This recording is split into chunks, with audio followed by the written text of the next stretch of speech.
Colombey est un lieu particulièrement émouvant, car il est non seulement celui du décès du général de Gaulle à 19 h, le 9 novembre 1970, mais celui aussi qu'il avait choisi pour y habiter.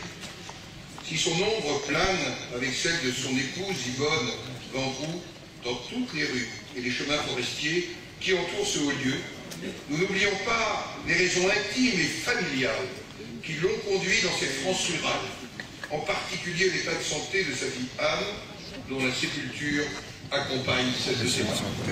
Pas la dernière, mais non, puisque maintenant nous sommes dépositaires de la mémoire de l'ordre des compagnons de la libération en tant que guide, puisque ça aussi c'est quelque chose de très visionnaire qu'a eu le général de Gaulle. Lorsqu'il a créé l'ordre, il a pensé d'abord à son développement rapide, mais aussi au fait qu'il fallait des communes, que les communes devaient porter la mémoire de l'ordre le jour où il n'y aurait plus de compagnons vivants. Et donc l'année dernière, les villes ont été dépositaires de cette mémoire et je vais bien sûr l'honorer tant qu'il sera élu de la ville de Paris.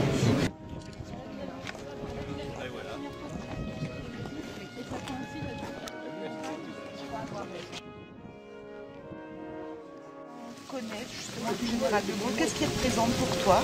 Un grand personnage pour l'histoire de la France.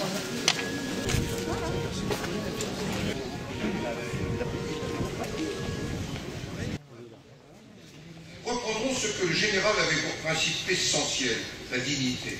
Celle aussi de l'homme dans son travail, qui ne voit que les problèmes qui semblent se résoudre. Dans les rapports de force, initie des conflits qui ressurgissent toujours. Qui ne voit que le pays, l'économie, les relations sociales ont besoin d'un nouveau regard.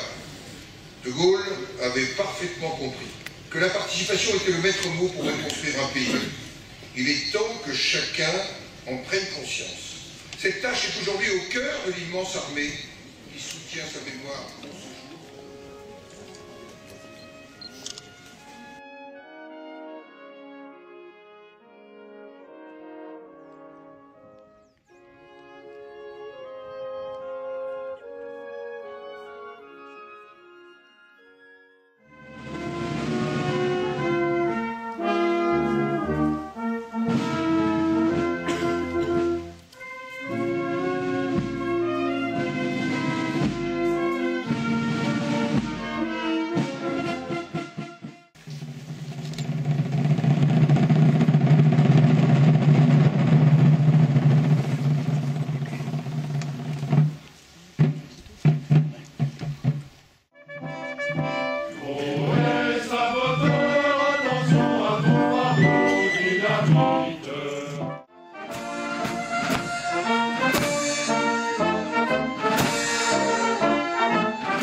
Vous avez une belle couleur, une belle lumière pour vos photos. Ça c'est bien par contre.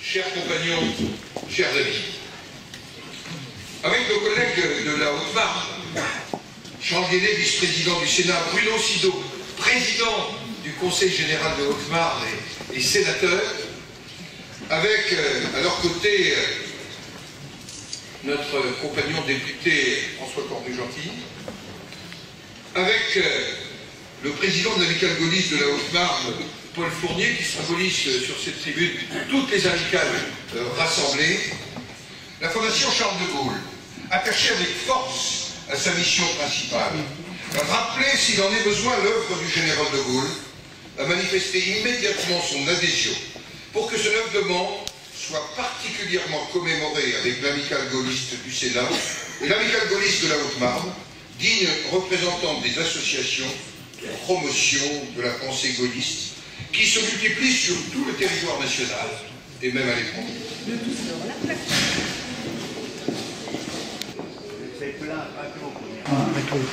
La réussite presque miraculeuse qui vit la France, présidée par Charles de Gaulle, trouver, in fine, sa place à la table des vainqueurs. Les nombreux visiteurs qui, chaque année, de France et de l'étranger.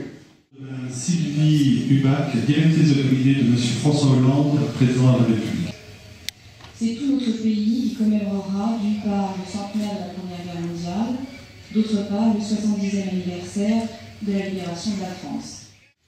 Eh bien, nous dévoilons maintenant la plaque du Hall d'honneur Compagnon de Libération médaille de la Résistance.